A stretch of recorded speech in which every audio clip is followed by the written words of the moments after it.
The most liberal pope of the Catholic Church in, I don't know, certainly hundreds of years, has arrived in the U.S. for the first time in his life. For the first time in his 78 years on this planet, the Pope, Pope Benedict, has arrived in the United States. The Argentinian Pope, who speaks at minimum English, Spanish, and Italian, was greeted by President Obama, by Joe Biden, the first Catholic vice president of the United States.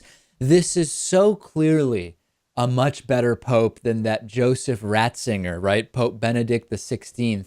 Did I say Pope Benedict before? I meant Pope Francis, the current pope, of course, Pope Francis. Pope Benedict, the last guy, a former Hitler Youth member, although reportedly he was conscripted into the Hitler Youth. The eyes of a child molester, a very creepy pope, could not be more different, Lewis, than Pope Francis, the man who set foot in the U.S. for the first time in his life yesterday. I have to admit, endlessly fascinated by the video of the Pope arriving on his Alitalia plane and coming from Cuba, where he spoke quite eloquently, I must say, about some of the pressing issues of our time. Very different than the sort of status quo of the Catholic Church, particularly in the United States. I think so. Yeah. I mean, you said he's the most liberal pope in the past X number of years. I mean, of course, that's by our standards today. But he has definitely taken a different path from all of the other popes we've seen while I've been alive. And if there's any good indicator of the type of influence that this pope is having, I am not Catholic. I am not religious. I sort of became interested in this pope because he's Argentinian and I'm Argentinian.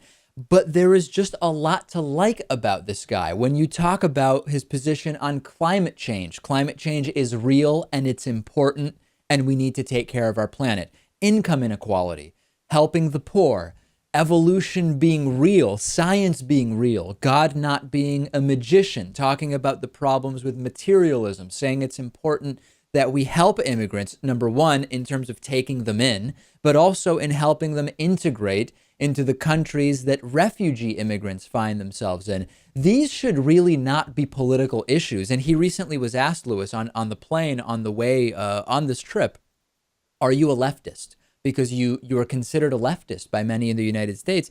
And he says, these are not political issues. My views are informed by what Christians should be doing, helping the poor, taking care of our planet, making it so that we don't have drastic inequality on our planet. These issues, as I've said for a long time, have been successfully politicized, particularly by the evangelical right and the conservative right in the United States, at least. And they really shouldn't be political issues.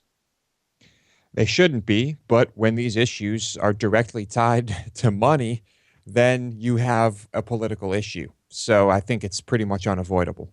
It's still the Pope of the Catholic Church. When we're going to talk to the Pope about gay marriage and abortion, no, he's not going to sound like Bernie Sanders, although on many issues he does, and I'll talk about that next.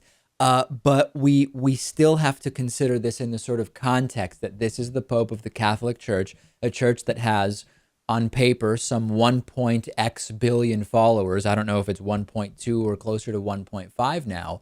And we have to embrace, if we're going to, as we do correctly, Lewis, criticize when religion is perverting what are the values of Jesus and Christianity. And I don't believe that Jesus was the Son of God who was born to a virgin, died, and resurrected. I don't believe that story. But to the extent that we have to accept that many people do, we should be pointing to Pope Francis as the version of Jesus's doctrine to look towards and away from the American right-wing evangelical version.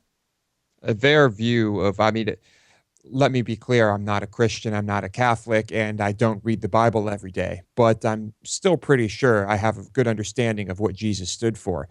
And it is not being represented by the religious right in the United States at all.